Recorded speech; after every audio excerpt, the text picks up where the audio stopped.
Hey everyone, thanks for joining us. The next episode of Red Valkyrie is about to start.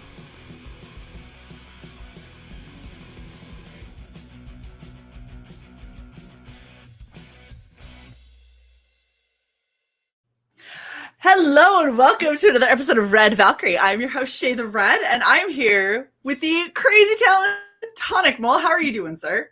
I'm doing great. Good. That's so good to hear. So I have been wanting to get this book on forever because you launched a Kickstarter a little bit before and then had the Indiegogo, and both have been going, and it just fell off my radar, and I was really upset because I mean the artwork is beautiful, and I know my audience will appreciate the ass titty you got going on in this. So that was 1,000% what I was hoping to get you on. But I'm happy that you did an Indiegogo, so I actually have this opportunity to talk to you now. So we're going to talk about Lily and Wepwawet. Yes. And I'm just going to kick it straight over to you for your pitch. All right. Okay, so Lily and Wepwawet is a spin-off of my Saving the World comics. Not entirely necessary, but there's a catch-up bundles and all that, so you can get the whole story. But so Lily is a bank teller, and she's just living a pretty normal life. And one night she wakes up, and this bizarre, like shadow creature is just staring at her, and that kind of what kicks off the whole thing. And so Wepwawet is in IRL is the Egyptian. He's an Egyptian god, kind of like Horus. I think they're kind of related. And he's the opener of paths. And I've been doing comics for a long time, and he always resurfaces in different ways. So I've been with this character for a long time. And so this comic is it kind of follows the adventures of Lily as she meets this kind of semi-omnipotent creature. And so this collects the first two shorts I did that are in Saving the World #2, and then that Saving the Universe.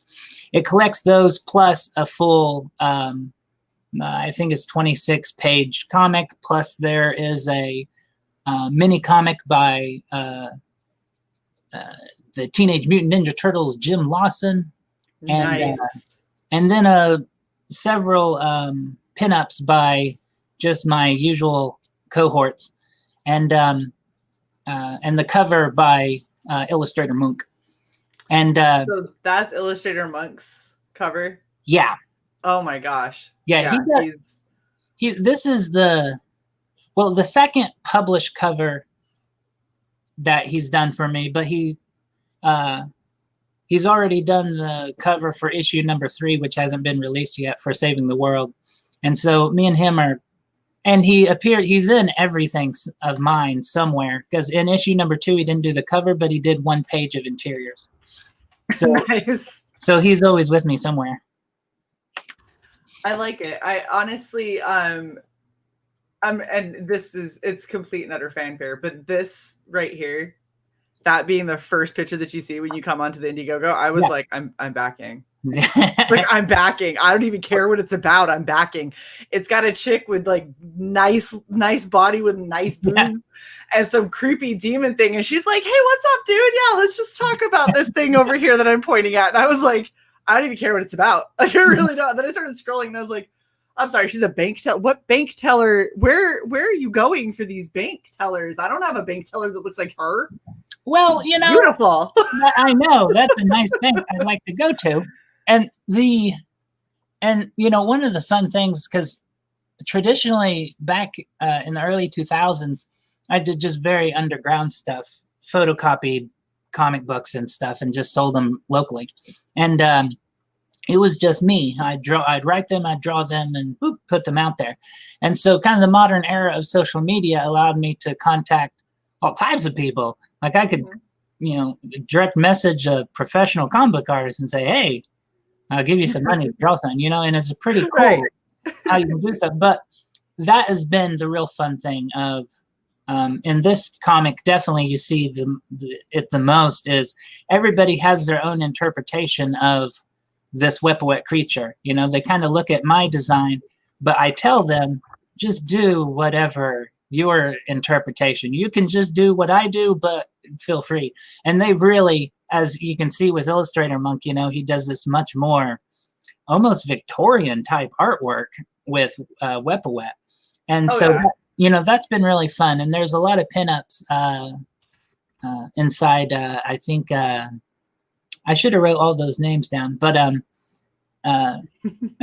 Illustrator Monk, he also does a pinup on the interior, which is very much Victorian, which was the hints towards the time traveling aspect.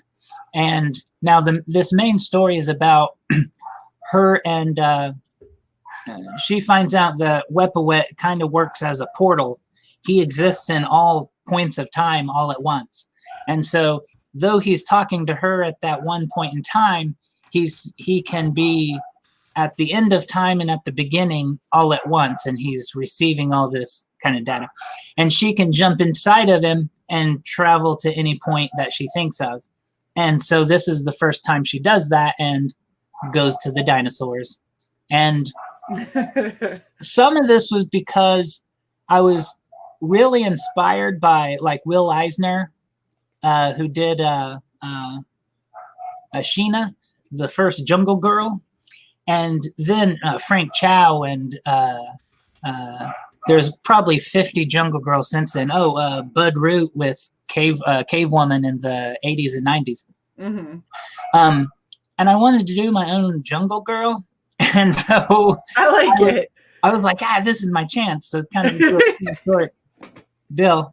And ironically, Jim Lawson in the 80s did a lot of, in the Ninja Turtles, Renette. She traveled in time and was a kind of a Jungle Girl thing. I didn't think to have him do that.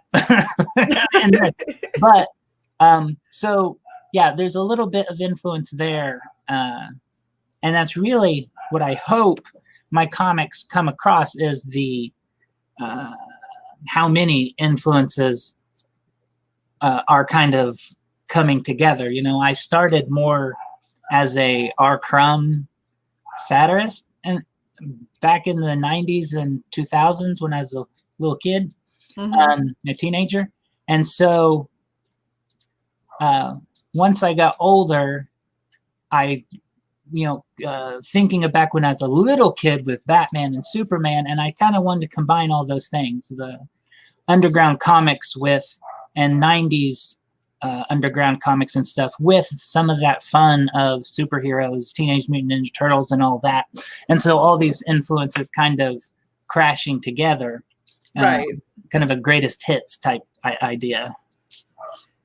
I like it. I do. So we were talking about this a little bit before. So you have your Kickstarter that has already gotten to funding and everything. Yeah. And then the Indiegogo, you're trying to get to that 1K to help boost what you've already got from Kickstarter. So all of these stretch goals that you currently have listed out, those have already been hit, correct? Right. We're fantastic. We're already going ahead with the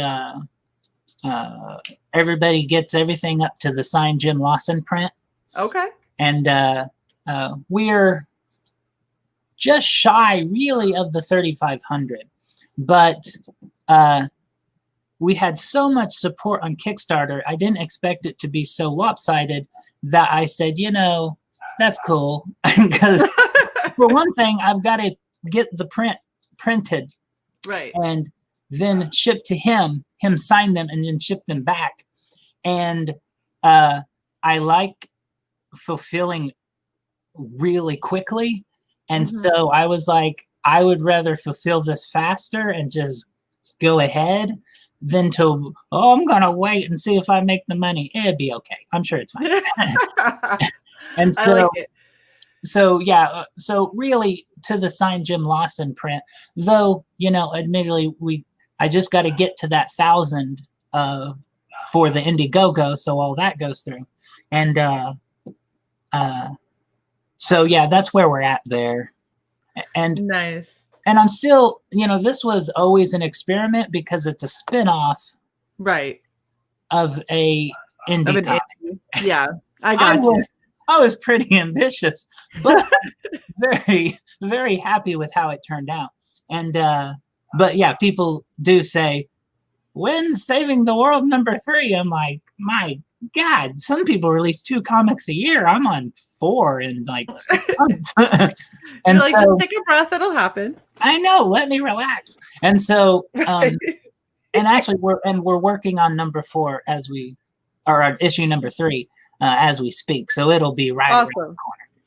That's great. Real quick. Yes. Thank you very much, Unhinged Entertainment, for the $10. It says, looking lovely as ever, Shae. Since I'm laying out my comic and busy and won't be as vocal, I'm sending you money. Hell, and I hope Tonic gets some backers. Me too. Thank you very much, Jason. It's very sweet of you. Christopher C. is demanding to know what you are hiding behind the sheet. My office with stacks of junk. You know what? I feel you. That's why I got a green screen. They don't ask what's behind the green screen. They're like, it's a green screen. I was like, yeah, that's totally what it's there for. It's not because I've got boxes of comics strewn everywhere and a whole bunch of cosplay shit just thrown all over the place. That's not it at all. Can I just say one thing that made me double down on wanting to back this, and I've got to double check because I don't think I've backed it yet. I think I have to wait until payday. All right. You have a honk if you love gingers bumper sticker. And I'm just saying, I kind of feel like I need that in my life. Exactly. I think it's amazing. It was really advantageous that all my characters just have red hair. My wife has red hair, so almost always there's a redheaded character. And except for Lily, who has black hair, because I was trying to be different, because I was like, you can have all your characters red hair. But then that bumper sticker was surprisingly popular, and I was like, all right, finally, my time has come. My obsession with redheaded women has paid off. Yes, I approve. I'm sure your wife approves greatly. Frog G says, I don't see a stretch goal for Patches because he knows his host for damn sure. So I'll catch you up since you haven't seen a whole lot of Red Valkyrie. Yeah, I have these amazing jackets that I had made. I got a giant 15-inch patch of our logo. It has sublimation dye in the background, so it even does the gradient. It's an exact replica of our logo. And I got them sewn onto the back of these kind of lightweight bomber jackets. I got mine and my co-host, who's been out of the country since February. Both of our names are along the back of them. And we're taking all of our indie patches that we've gotten from all of the campaigns that we kind of back and support. And I'm sewing them on all over this jacket. So it's going to be like a motorcycle military style jacket, but for indie comics. Yeah. So I love it when I get to see campaigns that have patches, and I'm just a little sad that yours doesn't. I haven't done patches yet. No. I also have a distributor. I actually have 2 now. So I found the place locally that did the embroidery is insanely cheap for patches, but they don't do large quantity. Yeah, because it's literally out of somebody's garage. Right. Like they have a machine embroidery. I did not realize, guys, if you don't know how big machine embroidery machines are, they're massive. It is the size of a truck. It is huge in their garage, and it's got like 30 spools on it, and they're like, yeah, we could do whatever colors you want. And I was like, okay. And they go, we're starting slow though. We're like, if you want to try for 20 patches. And I was like, okay, that works. That's good. I could probably do that.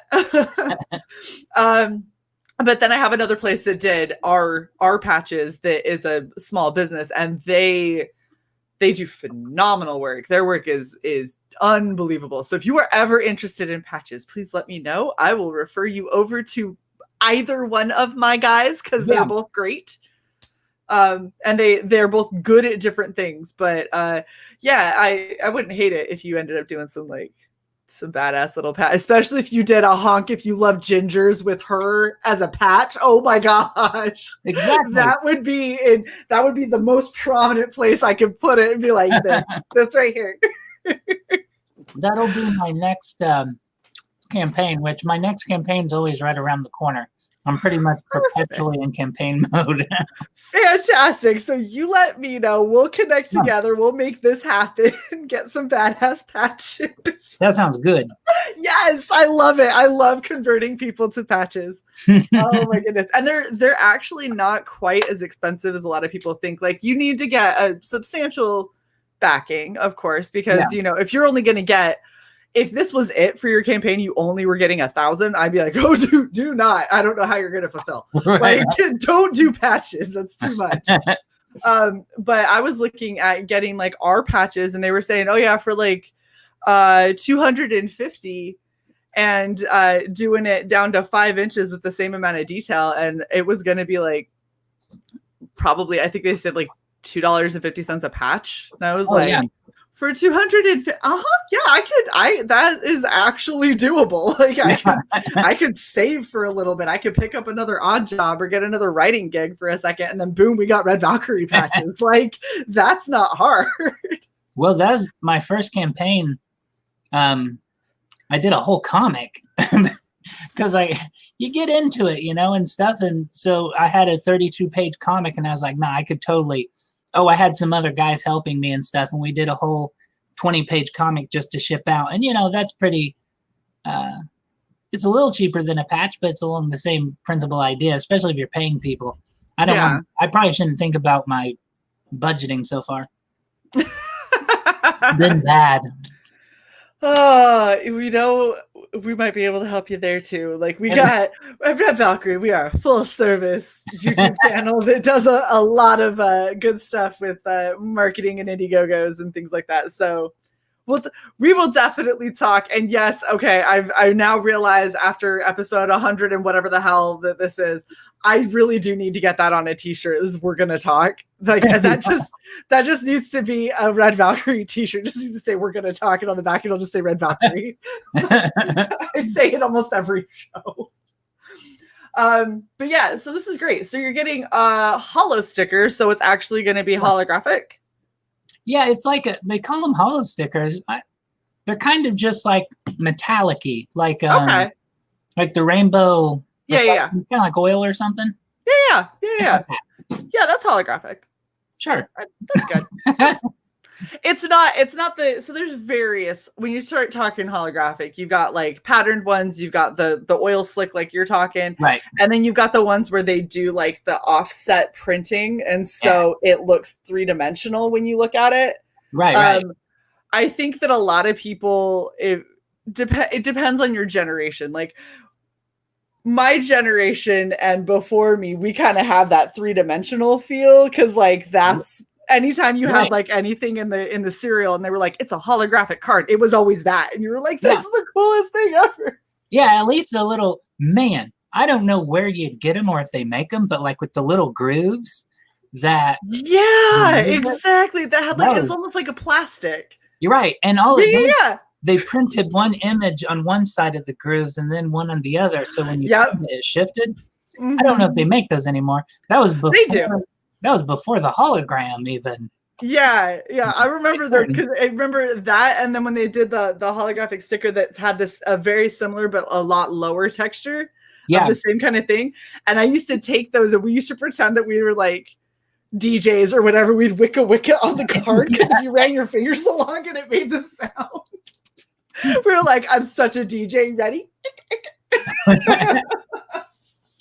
I'm gonna have to price those little old-fashioned ones from the 80s. That would be great. That would be, you know what? Especially looking at your Save the World main character and how she's such a throwback. Like, she's not of this, new age era so much. She's a lot more designed like how they were in the 80s and 90s. Yeah, and see it's a weird, so when I write them, I do, kind of late 90s sensibilities. The comic doesn't have an era, like it doesn't take place in any particular time. Like characters have cell phones, but sensibilities and a lot of ideas and stuff are more late 90s and stuff. So like it's this kind of oddball deal, but it's never really, I don't like anything to take place in the real world because I'm not a big fan of the real world. Yeah, the real world's kind of garbage lately. Yeah. And Rebel Gaming, you know what, sir? You've asked it twice. I will absolutely ask him. Ask him about the character's appearance in Sailor Rogowski from the Rags team.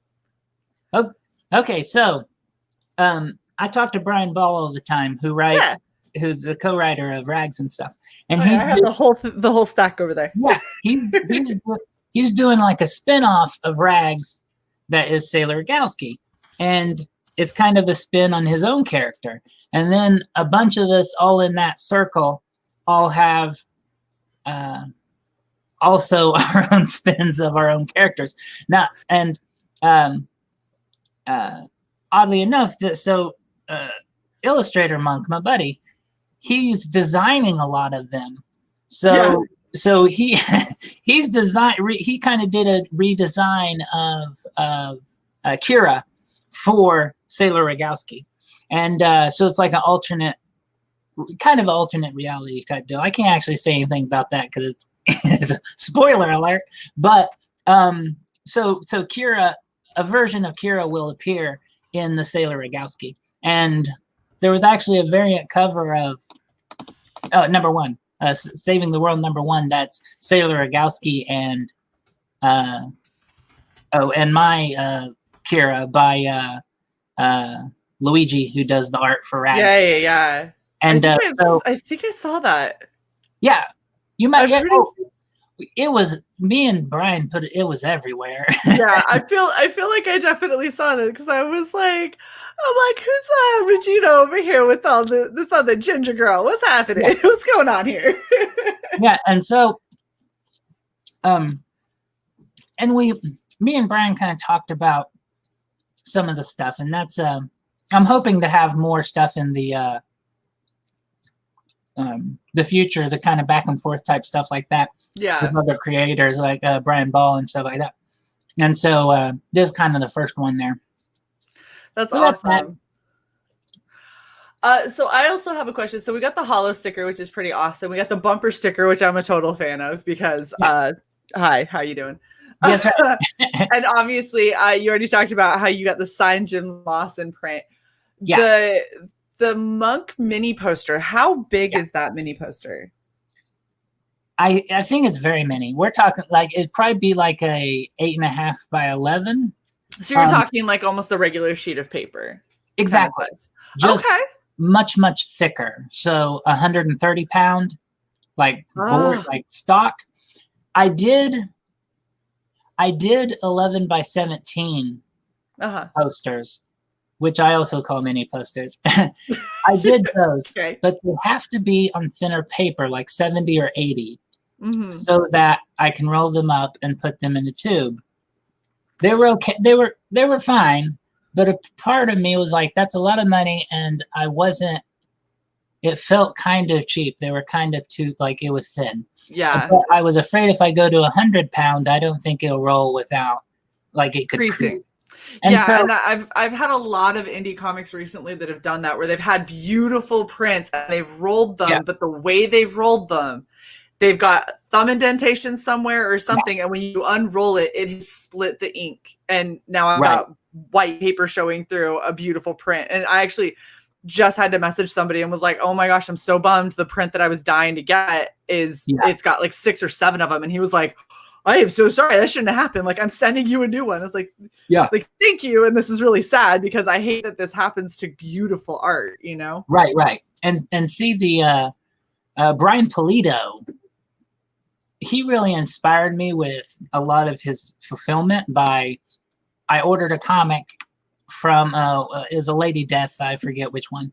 And when it came in, he just, anything he could think of to put in that box. Some stuff didn't even make sense. But I was like, just gauging my reaction when I opened it, Yeah. He had, like a piece of cardboard, and it had a calendar and Lady Death on the side, right? Right. That's nothing. But seeing all that stuff, it was really fun to open that package with all those things. And so that has been really one of the kind of inspiring things, because I've ordered a lot of comics where you just get the comic. And I mean, that's not bad, except for there's a problem with crowdfunding where, there's a lot of arguments over the pricing. And I feel that the best way to handle it is you can't really get, you can only get so cheap because of shipping and packaging, and that we are not DC Comics and stuff like that. And so I looked at Dynamite Comics when you just go to their website and you say you want to order a comic directly from them. And it was the $3.99 for a comic, and then it was like $6 shipping. Mm-hmm. And I was like, 6 or 7, really, what it was shipping, because that's realistic for them, and for a 20-page comic. Well, my comics are usually 40 pages.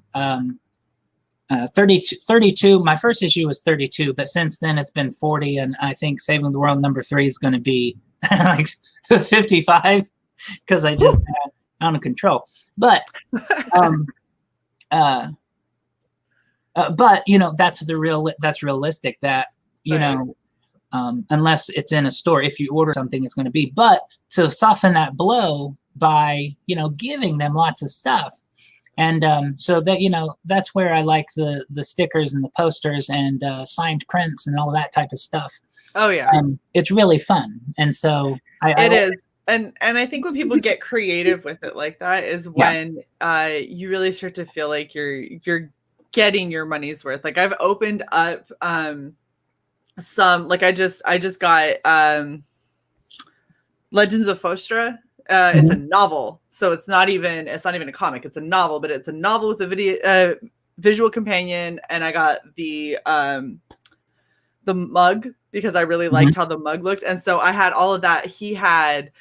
There was like 5 or 6 prints he sent. There was a sticker. There was a longer mini print, a couple of bookmarks. Like there was just so much stuff, and all of it was beautiful. And it's one of those, if you're sending me a lot of stuff, but you've put care behind it and thought behind it, and it's well, created and laid out, and it has good art with it. Yeah. Then I'm going to feel like I'm winning. But I've had other people who have done some things, and Ryan, I'll talk about it. So Ryan Hack, who does Bric-a-Brac, which by the way, if you haven't backed the second book, you need to go do that. But Bric-a-Brac, for the first one of the stretch goals that he had was he was doing a Christmas ornament. And so in my head, I was like, oh, cute Christmas ornament is going to be like Mylar or something that I'm going to be able to, store, bring out every year. Yeah. What we ended up getting was a Christmas ornament, like if you had a kid in grade school. So it had construction paper with a black and white print because the color print wouldn't come out right. Right. It was cut kind of crooked, and it had a little ribbon through it. And Ryan and I talked about it, and I was like, dude, out of everything that I got from you, that was the most upsetting thing that I could get, because to me, it felt like it was thrown together. I've put, good money towards a project, and I feel like I got a child's craft. Right. And I know you're not sitting here with a bunch of kids that made these. Like, it's not like it was cancer patients or something. Right, and made me something. Like this was you. And he went, yeah.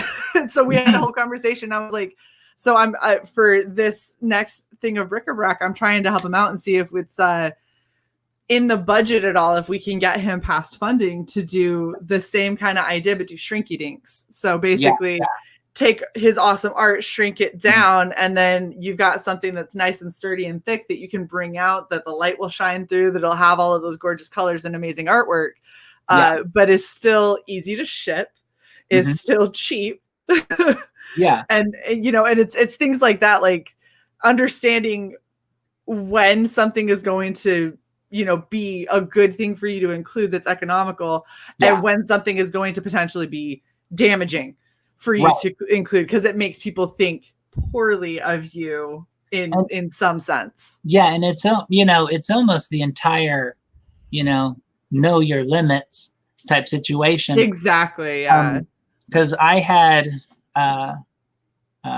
when I started my first comic was already done when I started my campaign, and for Saving the World #1, and so I kind of I could focus entirely on extras, and then I ended up doing a new comic, that another 20-page comic while I was waiting, and having that as a stretch goal, and that's why, like, for so far I've just focused on like paper things like stickers because Right. Yeah. that I already know I can do that totally perfectly, but then moving forward, and and I think that for some people they stumble at the creating the thing that they're selling, Yeah. and that is, make certain you can get that thing before you even start your campaign.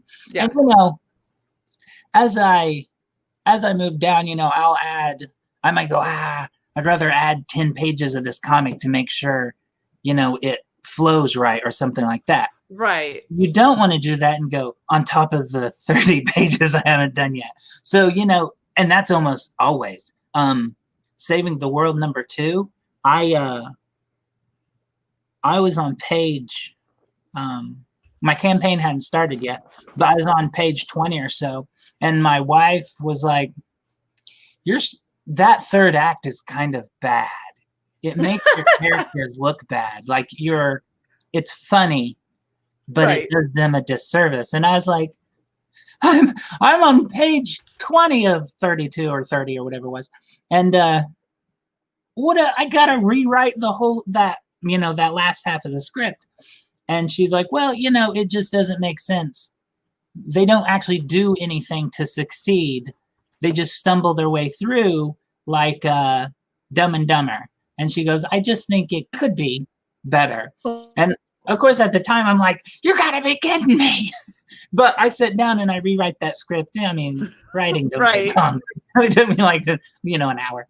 And so I sit down, rewrite the script, finish the comic, and when it's done, I was like, if I had shipped that thing, the original script had been terrible. But I had the time because I'd already, pre-planning. But that goes with stretch goals and all these things. It's a lot to juggle because you likely don't have a corporation behind you or a crew of people making things.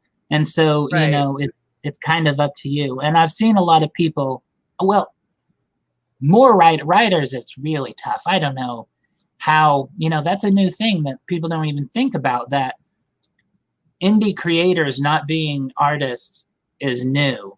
That's just unheard of. Like a writer going, I'm going to hire an artist to draw my comic book for me. That's never been a thing, in the 90s, early 2000s, if you were indie, more underground, I don't know, those words are very confusing, but more on the underground stuff, like Fantagraphics and stuff like that. They're indie, yes, but there's a tone and everything. Usually it's a writer artist that handles it. Nowadays, because of the internet, a writer can contact an artist and just pay them to draw this comic. But, you're depending on someone you probably have never met in your entire life. And, I've seen that being a stumbling block a lot, where they're like, I'm rating on the artist and stuff like that, but they need the money from the Kickstarter. I don't know how they do that. That drives me insane. But so it's definitely a difficult thing. Like as somebody who is a writer well before an artist, like I can stumble my way through art, but it's never going to be what I want it to be. Like in my head, I have things like what Illustrator Monk has done, and I'm like, that's what I want. And then I go to do it, and I'm like, I made a hand turkey. That's not at all what I was wanting. That looks terrible. And so for somebody like me, like one of the biggest kind of terrifying factors for me, I'm writing a dark anthology that I want to release sometime in 2021 that's going to have short stories, poems, and things like that. And I want to hire a couple different artists that I really like their work, and I want them to either illustrate parts of the story like a comic book, or do splash pages and things like that they get from, you know, poems or whatever, like whatever kind of inspires them. And I want to see what they come up with. And every time I think about that, I'm like, whew, okay, so I've got to keep saving some money, because I don't want to launch a campaign and owe people money. I want to launch a campaign and be like, I just need to make enough that I can print and ship the stuff that I want to do, and hopefully recoup some costs for what I've spent. Right. But if I don't, then I don't. And it is, I think that, building something over time, and it is very expensive. If you break even at crowdfunding, you just hit it out of the park. But I personally, I'll commission like one thing, like a pinup. Right. And then if it takes 6 months, I'm like, that person sucks. And I won't, then go give them a 20-page thing. And so, finding artists that, that you like and stuff, but also, and there's chemistry there. There's so much going on because I'd never hired an artist before. I just do it myself. And when I did issue number 1, getting a cover and stuff like that, and then that little add-on I hired some other people. I learned some crazy good lessons about hiring artists that, it is more important for you, for your hired artist to have already given you the stuff before you start than yourself. Because you can always make yourself stay up for 7 days straight getting something done. Mm-hmm. You can't. And, because, again, you're not a company, not a corporation. You can't I'll come beat you, You never met the person probably. It's the internet. And so, it's... And most of us are pacifists, so we're not even going to say anything on top of that. And so, that's why you guys need to hire me. That's not a pacifist at all. And so, I haven't had much trouble, mind you. Just little things where I got to keep track of that. Mm. But not just professionalism and stuff, but also there's the for some artists, I have to write it out like panel by panel. Mm-hmm. Exactly. Well, then they're not really doing a lot, because that's a lot of sequential art, is deciding how it's laid out on the page and all these types of things. And it takes me more time to write them a script while I'm trying to write my script and draw my comic and stuff like that. And so I really like, the artists, my little artist pool is, I just write I write a script like I would draw from, because my scripts are, I write for myself, are just, mainly dialogue and internal monologue. So everything, all the writing, and then it'll be like 1 or 2 sentences. But an artist that can work from that and think the same way as me. So like me, Illustrator Monk and Jim Lawson, they know without me saying anything, I don't think I've ever even sent something, like they send it in and I go, perfect. I don't think I've ever sent some, oh, well, could you change this or so. We just think the same. And that's, that's pretty important. Also, just to make it easy, where you have some people that are, that share the same sensibilities and all that type of stuff. Yeah. It's always tricky. So I just wrote my first paid for short story for the Kill Journal. I'm super excited for it. And I had I've worked with a lot of artists. I've been around a lot of artists. So I'm of two minds. I know some artists that want a lot of reference, and they want to know where your head is when you created it. And it doesn't mean that they're going to follow that to the T. They want to know what your inspiration is. And then as they sit down to draw it, they're going to make sure they hit the main beats, but they're going to do it their way. Right. I've had some that want to know what the dialogue is going to be. and the general look of the characters and nothing else. And then I've got some that want you to lay out every single step along the way. And I don't think there is a right or a wrong way. So when I first wrote it, I wrote 3 paragraphs of this is kind of what I want to do. And, you know, Adam was like, yep, that sounds great. Flesh it out for me. And I was like, okay. So then I wrote, you know, I think I wrote 8 pages and it covered the span of 4. Right. And I was like, something along these lines. And I was like, with this dialogue. And he's like, okay, like you're doing good on the emotional arc. I need you to flesh it out, like really. And I went, all right. So I went through and I streamlined some of my dialogue and I fleshed it out and I gave him 14 pages back. And I actually cut a page. So I gave him 10 more pages than I did the first time. And I cut a page from the comic. It was like, so it's now 7 pages. Here are 14. Here are reference photos for how the look is in her eye, where they're standing, what the background looks like all the way through. And I was like, every single, like, panel 1, this is what we're doing. This is how I see it. This is, this is a cut in. This is an extreme close up. And I just went all the way through and I was like, this is what it played out in my head. So you give that to your artist and see what he says. And he came back and he goes, this is perfect. By the way, the guy who's writing this, English is his second language, not his first. And I went, now I know why you wanted it. Like, I was like, this makes a lot of sense. Yeah. And I still assume that he's going to do his thing with it. Right. But at least he knows where my head is because I've given him the photos. I've given him the scene. And I was like, here's the color palette that I think would be great for this. Like, ready, go. You do what you do. This is what I see. Make it awesome. Yeah, and that's like knowing yourself is step 1 to finding the artist, because like for me, Kira is a good example. Nobody draws her the same, and it started because I gave it to my friend, Illustrator Monk, and I said, yeah, I need a cover for my number 1. And he draws her, and she has like thigh-high boots and kind of different design, but it's still the same idea. And I was like, I love the idea of things being a little bit different.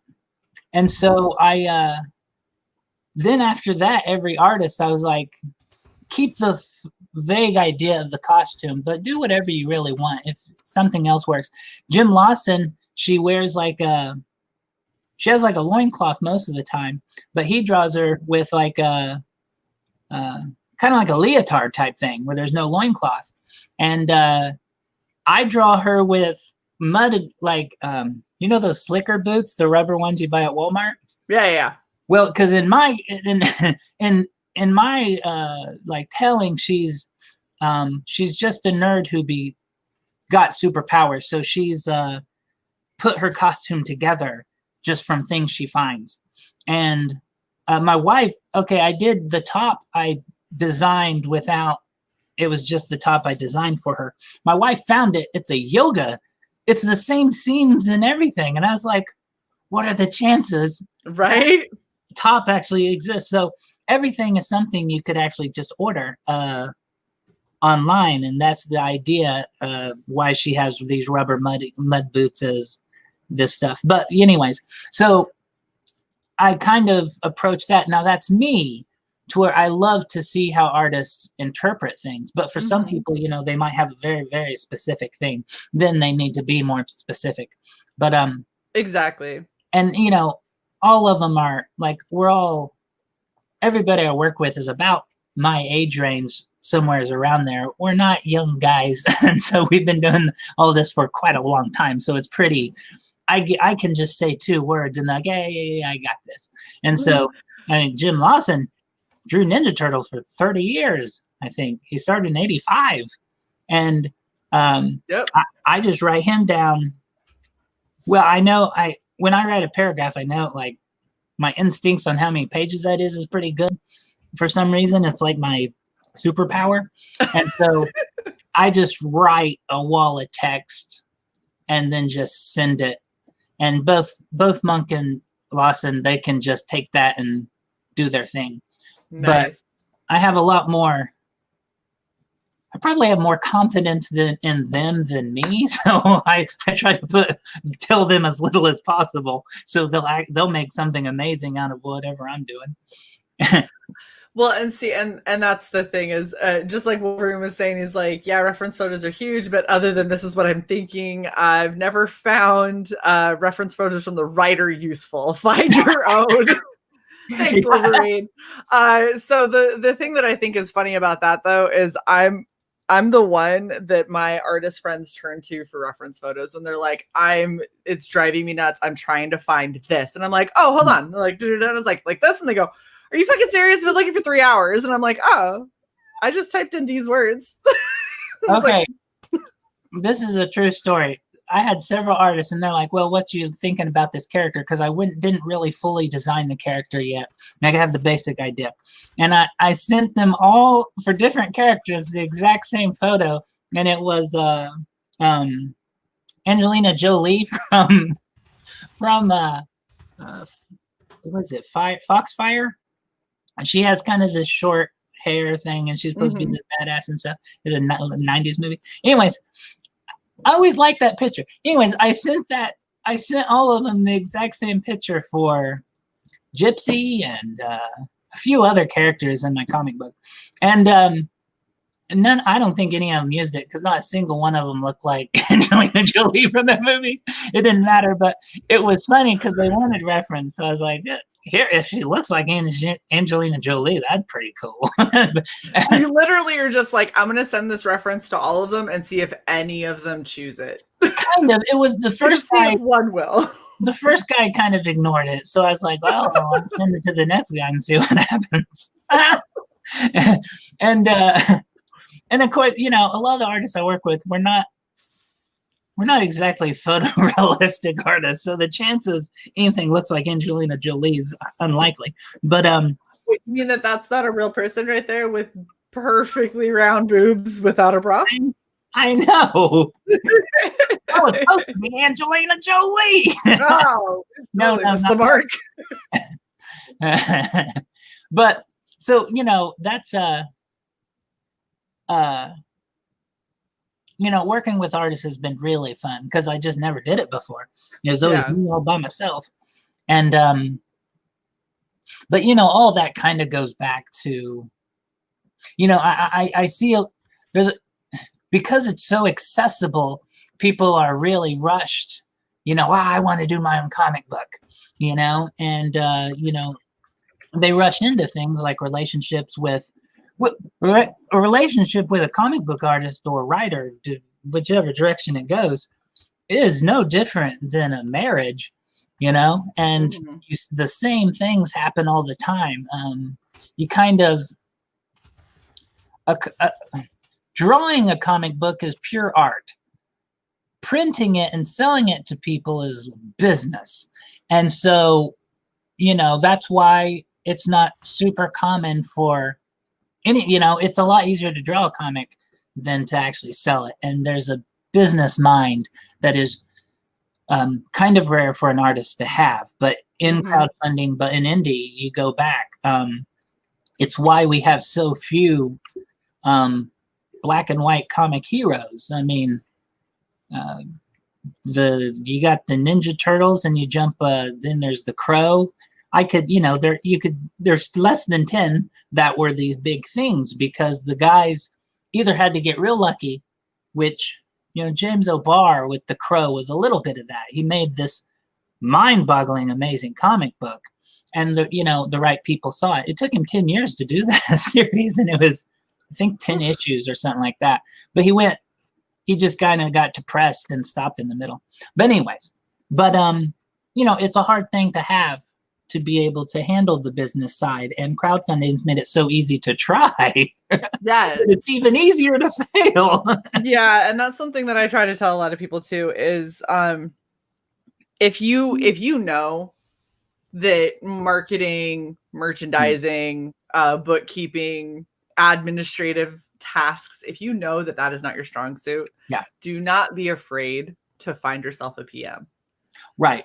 And I understand it's another cost, but if you're going to look at how much are you going to make if you, the person who is not good at any of this, forces yourself into this while trying to complete your book at the same time, how much are you going to make with that versus how much are you going to make if you hire somebody who is good at this, who is going to get you in front of the right audience and the right people, who's going to market you the right way, who's going to push you on multiple platforms. And the next thing you know, your 1,000 turns to 10. Right. Well, now you can afford your PM pretty easily. Right. Because he just got you $9,000 that you weren't going to get without him. And even on the low end, you know, there's like on low end, crowdfunding where, you know, you're talking $3,000 to $5,000 for a comic. Completely boggling it is a problem because I think crowdfunding, there's shenanigans. There's a lot of shenanigans going on. That there can be, yeah. It's given people the wrong impression. They're like, well, I'm just going to do this one comic and make $300,000. It's like, okay, that's probably not going to, it could, but it probably is not going to happen because it didn't organically ever happen. You know, there's a lot of companies involved in this type stuff, you know. You got to look at someone who's on par with what you're doing that doesn't have a corporate backing, because, you know, there are tricks like dropping 10 grand of your own money to launch and suddenly you get exposure. That's how most of those that get up to, you know, $50,000, $100,000 get there. And there's all types of tricks like that, and you have to have corporate backing to get to have $10,000, $20,000 to drop. But they, you know, all your, you know, those companies do it because they're only short the fees or the 5% or whatever it is. So, you know, those are things that's just not realistic. It's a long game. In reality, the game is no shorter than it was in 1995 for an indie comic book artist that's legitimately, well, underground, really. You can't hope to make all your money off your first issue because it's just not going to happen. And so, you know, you got to say, I hope by my 10th issue, I'm making some money. And, you know, things to look at would be like Johnny the Homicidal Maniac. Now, he had a publisher, mind you, but, you know, it's by his release of his 6th or 7th issue that his first issue had sold 100,000, and it was just this kind of freak thing. But you have to keep that exposure up if you're starting from the ground level, that, you know, you didn't work for DC or Marvel or Image for 20 years. Well, like when I launched my book, this is what I've got. I've got the people who know me from my YouTube channel, people who know me from Twitter. That's what I got. So whatever I bring to the table is going to have to be enough that I can entice these wonderful viewers who, you know, back so many other projects, that they're going to be able and want to back this project, but also that I can bring new people in who have never heard of me, who hopefully aren't just going to back because I'm a chick, because that's another fun problem. Like, it makes me want to write under a pseudonym so I don't get Pity back or White Knight back. I'll take anything. And that's the other side of it is, fuck it, if you want to throw your money at me and decide that you're virtue signaling, like, whatever, it's still money. But at the end of the day, like, I want to know that my stuff succeeds because I am doing well, not because I have tits like that. And it's an interesting, I had this conversation yesterday, there's, you know, and I told someone about my comic, and I said, you know, I don't want to succeed. I don't want to succeed in a way I don't like. I don't care if it's an option. It's not an option for me. I have a very long game. I have 50 or 60 issues in my head. I ain't going to sabotage it by of the moment things. And that's roughly, you know, the same principle idea of not sabotaging particularly, but doing it your way, you know. And it's a personal thing of whether I mean, simping makes a lot of money. It does. It just makes me sad. The amount, but you know, and it is. But you look at it, and it's not women. It's not just women. No. Oh, no. I mean, there's 90% of the comics is simping of some degree, whether it's bro love or what. Yeah. They're buying it because the person they think is cool. And I mean, I backed Dan Frege 3 times because I 1,000% simp for Dan, because I love Dan as a person. Yeah. And like his wife and his kids, like they're phenomenal people. Yeah. And so I continue to throw money that I may or may not have enough of at his campaign, because fuck it, I can eat ramen. Like, right. It's fine. And, you know, and there's a big question there of when I was talking about it yesterday. I said, you know, how much is, if we forget about comics, let's talk about the entertainment world is 99% simping. Yes, it is. And what it is respecting or liking somebody. And Nirvana, I love their music, but I thought Kurt Cobain was freaking cool too. And that's why I maybe chose him over another similar band or something. And musicians is the best example of them and who they are, their personality. We're attracted to that, and then we like their music and stuff like that. Actors is the same way. You think you like his actor and stuff like that. And so I think that it is weird in the comic book industry. It's shunned, yet it's hugely popular at the same time. And yeah. And I think it's nice to publicly shun it, but then to privately support it. Like that's how it ends up working from what I've seen. Is they're like, it's horrible that people just throw money at people just because you're over here showing your tits. By the way, you're beautiful, and here's $30. Right. And it's like, did you just say that in the same sentence? Like it was the same breath, and it all just. I think it's horrible that people are trying to say that you're nothing but a thought. Here's money. It's like. What's happening? It's tough. It's so tough and conflicting. It is. Because I don't know. But it is hard when you see there's certainly comics that have made $50,000 or so. And you know, and I think the real problem is it isn't simping or hero worship. We say hero simping always because it can apply negative. Hero worship is acceptable. Right. And simping is always like, well, it's always a woman exploiting men. It's like, I see a hero worship way more, and it's no different. No, it's the same. It's the exact same thing. Yep. And the problem isn't that existing, because it exists in all other forms of entertainment and nobody throws a fit. But comics probably matters more because our industry is collapsing.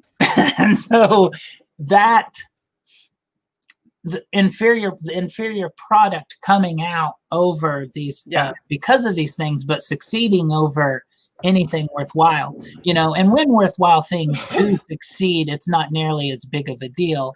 But I think that's probably when we're talking simping and like specifically within the comic book industry, I think that it's mandatory, not just that people are building up one person too much, right?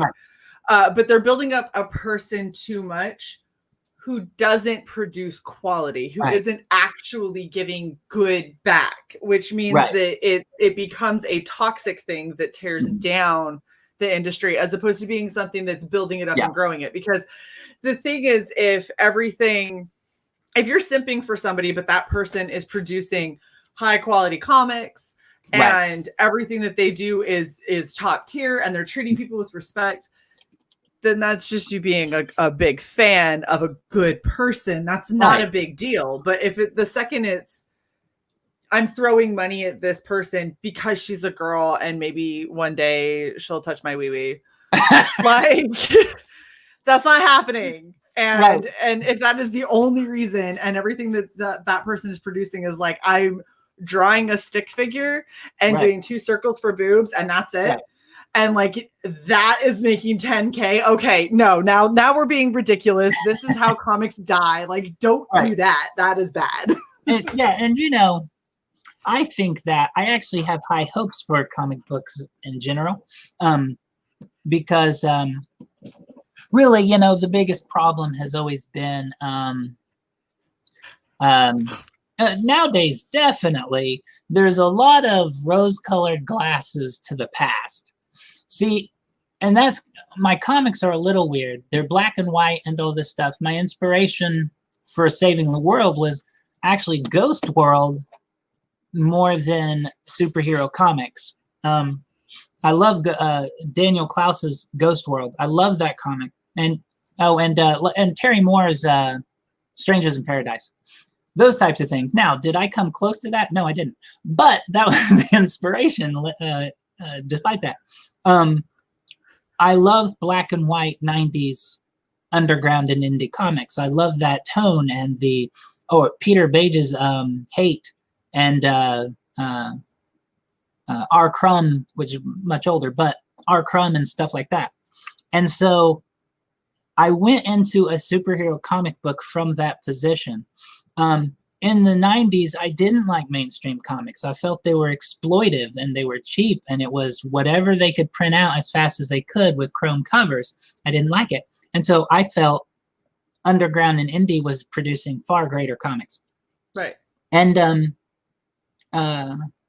that was the grunge alternative thing, was that corporate sucks. And totally, corporate, you know, and cats and all that. Yeah. Right. And you know, kind of like today, they're like, oh, they're just trying to push an agenda. It's like, yeah, well, they were when I was a kid too. It was called selling Hostess cupcakes, where it looked like a page of the comic. I can look back on that and go, oh, the good old days. Yeah, but I wouldn't print a comic with a Hostess cupcake ad in it. Right. And, you know, 20 pages. I had a fight with Eric Larson on Twitter about 20 pages. I was like, your industry's dying, buddy. You might try more than 20 pages. I mean... Well, because 20, even 24, it's really hard to get a good story arc with characters that are developed properly that you give a shit about. Yeah, in 24 pages. It's really difficult. It's very hard. And you have to change how you write. Yes. They don't do that. No, they don't. They're writing for Netflix. Because they're like, I can't wait to work at Netflix. Like, they're always writing for the next blockbuster, the next like they're not writing for comics. They're writing for the video game that might come from it. They're writing for the merchandise that comes after. Right. And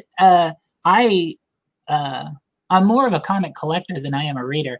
I'm going to be honest. I don't read a lot of comic books at all, really. But the ones I did, like I collect old stuff like 80s Teenage Mutant Ninja Turtles and 40s Batman.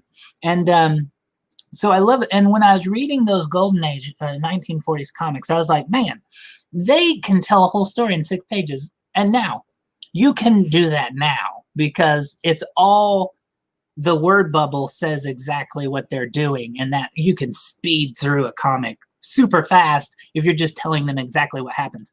Yeah. But reading those inspired me. I understood that form of writing to where, yeah, I have 32 pages, but if I look at those Golden Age and Silver Age comics, I understand how the 3 acts have to work and how I can speed them up. And, you know, when I read, occasionally I'll pick up a new comic and try to read a new series. And I come off with this deal where I was like, they don't understand how to tell a story fast. So they're telling, the story's not good. That's going to be problem number 1. Because if it's a good comic, it don't matter if it's a good story, it don't matter what you do. It's going to be good. But they're telling a bad story poorly, like drug out. Right. I just think of Netflix because there'll be a whole season of a show that I'm like, that could have been an episode. Exactly. And that happens all the time. It's horrible. Yeah. But comics cost more than Netflix. So can we please like do something decent with it? It's like $3.99. But he told me it was impossible. And I was like, I do it. You're sad is what you are. It is not impossible. You're just a sad man. You're just sad and lazy, So I think. we have a war that has broken out in the chat. We talked about simps, and Jason, thank you for the $2. My simp game is strong. All of the money. Chris C says, so simpy. Chris, thank you for the $5. No one out simps me. Nobody. A Wolverine, how dare you make me simp my own blood? Unhinged said he did a $10 super chat earlier, so he's still the master simp. I don't know what's happening anymore. Thank you all. You guys are ridiculous, and I love you. And also, who asks, is anyone else buzzed? I wish. I do actually wish. I'm having a margarita when I'm done here because that sounds delightful. All right, so we had a question from Unhinged. Before I get to that, I want to actually go through your tiers because this is, I'm going to tell you this right now, Tonic. What? I have never gone an hour and 6 minutes before I've talked about someone's tiers. We have gotten so off topic, but relevant. It's so crazy. This is a problem when I show up. So let's go over your tiers so people know how they can back you. Yes. Look at Unhinged is like, oh my gosh, you haven't done it yet? Like, no, Right. Give me money. I forgot. No, we got talking about the industry. I know. We got talking about the downfall. This is what happens sometimes. I do that. Okay. Okay. Now I like to keep them simple, so it's pretty self-explanatory because I get lost often when I try to back a comic because they have like 50 tiers, and I'm like, but I just want the thing. So this starts with digital edition. You get Lily and Wepwawet in a PDF emailed to you. That's pretty self-explanatory. Digital catch-up bundle. You get every comic I've done in the series so far digitally, Nice. which includes Saving the World 1 and 2, Lily and Wepwawet, and then the little side comic, Saving the Universe. Okay. Physical edition. Obviously, that's the comic, but and you also get the digital. I give digital to everything. So you get the physical book, which is a perfect bound. Is my first perfect bound comic. I usually just do floppies, but I wanted to experiment, and so so it's kind of like a trade because it does collect stuff of the other two shorts and stuff. Mm-hmm. But yeah, perfect bound. You get the digital with it. I like it. And then the physical catch-up bundle, it gets you everything, which would be 4 comics, and then all the digitals also. And then with everything physical, you'll get the holo sticker, the signed Jim Lawson print, the mini poster, and the bumper sticker. See, and that mini poster, so you can't see it, and I'm not going to show you because my lights drown it out, but behind me, I have a collage wall of indie comic art that I've gotten from various either artists or other creatives or through campaigns. And I have all of that up on my back wall. That mini poster has to go back there. I have to include that. You have to see the look on my face when he sent me that, because I just told him the idea and he goes, okay, I got it. It was the most amazing thing I've ever seen. His line work is freaking crazy. It's beautiful. And the way that there is something about how Monk does girls. Like he makes her look so delicate and sweet and just feminine. It's phenomenal because it's very difficult to do. And a lot of people just one stray line on a woman and she gains 20 years. Like it's so insane. But he's done a beautiful job. She looks Victorian. She looks young. Mm-hmm. She looks definitely in her 20s. And I love what he did with Wepwawet in the back. Yeah. That's amazing. So you guys definitely need to get in on this.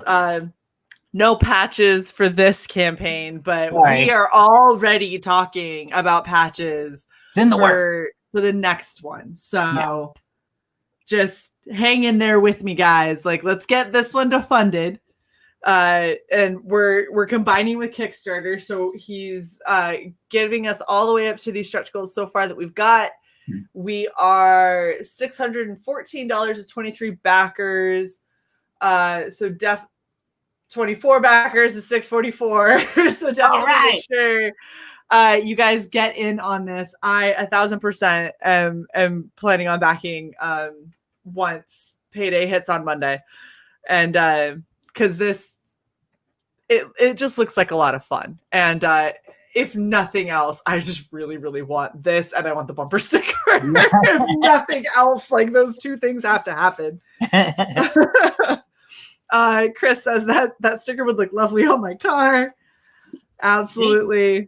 Thank you, Jason. We try to get backers for people. And Stefani launching on the 15th. Congratulations, sir. That is going to be amazing. I will talk to you later about getting on here because, Stefani's got an amazing looking book coming out as well. All right. So we had a question. I got to scroll back up and find it. There it is. Jason asks, if you were a dinosaur, what dinosaur would you be? Right. Probably Utah Raptor, which is the dinosaur mainly in this. It's like a velociraptor, but big, which Jurassic Park has really messed up everything. A velociraptor is like the size of a chicken, and it looks like a chicken, but they made it into this giant dinosaur. If you put feathers on the velociraptors in Jurassic Park, you'd have a Utah Raptor. So a little science there. And that was actually a big stroke. Like, I was like, do I draw dinosaurs like Jurassic Park, which drives me crazy, or do I do them like more with feathers because they had wings and the feathers on their tail and they didn't look like dinosaurs. Really? And so, but once I drew one with feathers, I was like, that is the most interesting thing ever because it's pretty rare for people to draw them semi-accurately. Right. But I studied ostrich skeletons crossed with and looking at the Utah Raptor and there's a T-Rex in there too, and looking at all of them and then learning that a velociraptor, like if you look at their fingers, they look way too long and weird. Right. Come to find out, there's little holes they knew there was. They've known the whole time that there was feathers, like they had wings. They just didn't care. So, anyways, those fingers look weird because the whole arm was never actually like this. They're birds. They're giant birds. And so likely they could lift off the ground. They couldn't fly, mind you, because they're too big. But you got something that fast running at 45 miles an hour, putting out feathered arms. Right. They can take off. So that really helped. Like working on my script, the action scenes become dramatically different now that studying what large birds today look like and then realizing their wing bones are very similar. So anyways, Utah Raptor. The answer is Utah Raptor. I like it. And the funny thing, Tonic doesn't know this, I'm originally from Utah. Really? Yes. So that makes me laugh. And Wolverine says I stopped caring about Utah when Stockton to Malone era ended. That's fair. And Unhinged, yes, he normally asks what kind of tree would you like to be, but he decided people love dinosaurs. So he's going to ask you the dinosaur. I don't know anything about trees. Wolverine says, if you were a strain of weed, how high would I be right now? Very. Like uncomfortably, where you're like, this is bad. And then you wake up in a different state or something in a cornfield and you're like, well, that was terrible. I'm not doing that again.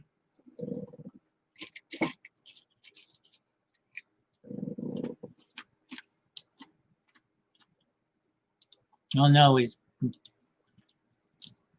hold on, it hung up for me. So if I'm just acting weird here, it froze. Maybe I'll leave.